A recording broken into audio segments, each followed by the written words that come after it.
Before I get started, I'd like to start off, if you would participate with me by saying that God is good. And all the time. God is good. Good. Well, good afternoon. My name is Mason Farquhar. I am a close friend of Doc's, as well as my family. Holds a special place in my family's hearts. He is a pastor of generations. He was a friend of my grandparents. And continued to be a mentor to my father and his siblings at Metro Christian. And now he then continued on to be a mentor of mine and my siblings here at Union. And so first time I met Doc was at Meet the Redskins here at Union's intra-squad football scrimmage.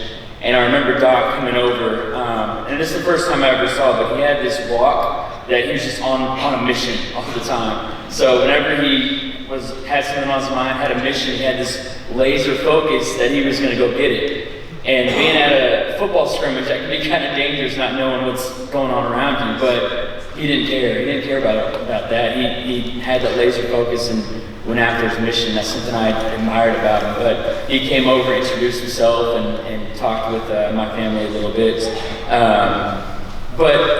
Reflecting a little bit about Doc's life and his impact, I thought of 4 different things that really stood out to me.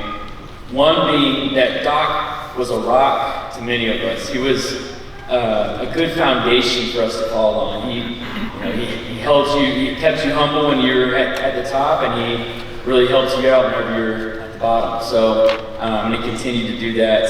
He cared about me and my life beyond sports, and I could see that. See that every time I talked to him, he cared. He's there for my ups and downs and so on. And going beyond that, the second point is he's a leader. He's a guide. He was a voice into many of our lives. Right? For me, every big time decision that I had or was making, he was included in it. Whether I was trying to decide what I wanted to play in high school and middle school, I talked to him. If I wanted to help with relationship or trying to help a friend come to Jesus, I'd call Doc.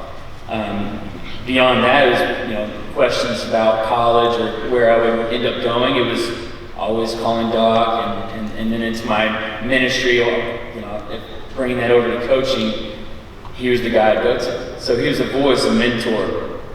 The main thing that I remember about Doc is his passion for people.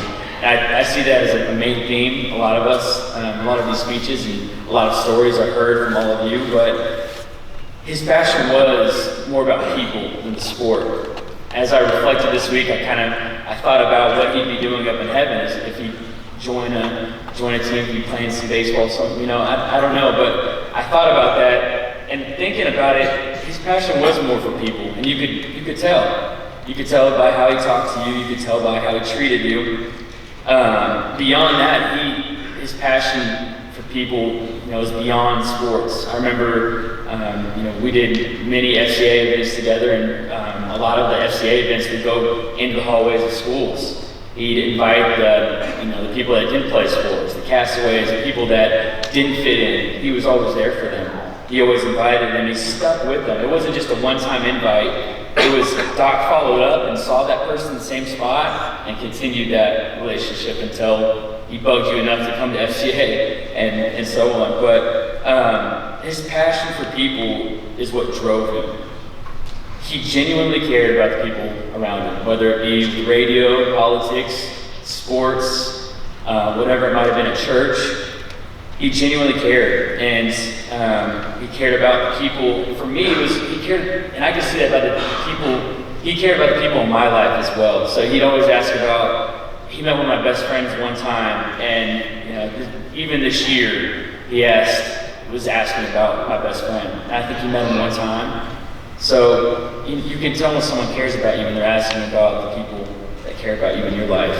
He, as well, one of my cousins brought him into Falls Creek, and he cared about him in that way as well. One thing I always look forward to is a proud smile from Doc. He had this proud, soft smile that you see.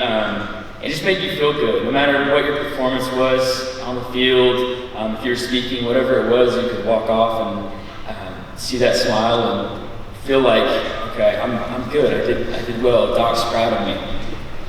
And going beyond that, he had this never quit mentality that was driven by his passion for people. He never chose selfishness or laziness because of difficulty or discomfort. He fought. As you could tell from this picture that Rick put up, the picture Rick put up earlier, at Falls Creek, it didn't matter what he needed to get there, he got there. He would be all over the streets of Falls Creek. He loved it. And that's one thing I remember about him, is that created opportunity was another thing that Doc was good at. He had a way of opening doors for you and your passion, because he cared about you, cared about me. So he helped me out in a lot of that. He opened the doors for many people.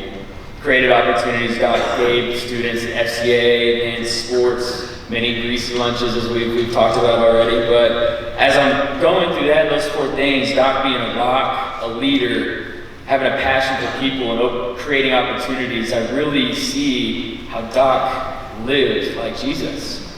If you look in the Bible, Jesus was a rock. He's the house we want to build our rock on. And I think of the story about Jesus being in the storm, and the disciples are on the ship, and the storm gets real bad, and the disciples are starting to freak out a little bit. And they wake Jesus up, and in Mark 4:35 says he got up, rebuked the wind, and said to the waves, "Quiet, be still." Jesus was a rock. Jesus was a leader, a guide, a helper. Isaiah 43:19 reflects the words, says, I'm making a way in the wilderness and streams in the wasteland. God's a leader in all kinds of places. Jesus had a passion for people. As he sat on a cross with nails in his hands, it wasn't the nails that held him there. It was his love for us, love for people, just like Doc. In Romans 5:8 it says, but God shows his love for us in that while we were still sinners, Christ died for us. Not only that, but Jesus created opportunity for us. He robbed the grave and became a bridge for us so that we could walk in eternity with him. Created opportunity. Jesus said in John 14:6, I am the way, the truth, and the life. No one comes to the Father except through me. Jesus was that bridge. He was that created opportunity that was driven by his passion for people, his love for people, just like Doc. And as I look back at all that, I realized how well of an example Doc gave us, right? He created a legacy for us. And some of the last year we talked a lot about lots of Doc about different things. And one thing, since he ever met my little brother's 10, means the world to me. And he always prayed and said, I want to be there for Cannon. I want to be Cannon's FCA leader whenever he's in 8th grade. I want to be with him through high school, and that's my main goal, is what he always told me. He said he always prayed about it. And when I heard about Doc passing, that's why it was a surprise, because he was a fighter. He had that never quit mentality. And whenever I heard that, I was sad. But I realized that Doc was doing something more than what we saw. He was creating and passing down a legacy for us all. All these things, living like Jesus, created his legacy. So because of that prayer, that want to be there for our little brother, that legacy is passed on through us, passed on through me. All the things that Doc showed and taught me was from his legacy. And just like Jesus' legacy, Doc's legacy lives through us. First time Doc ever gave me an opportunity to speak in front of people at FCA, I was a 15-year-old guy sitting there and talking about chasing the prize, right? Chasing the prize.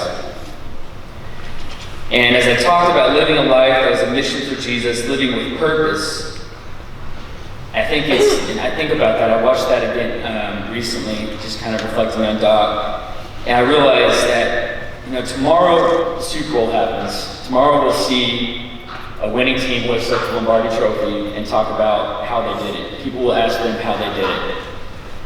I truly believe that when Doc arrived to heaven, he hoisted up all the trophies that he earned from his time here on earth.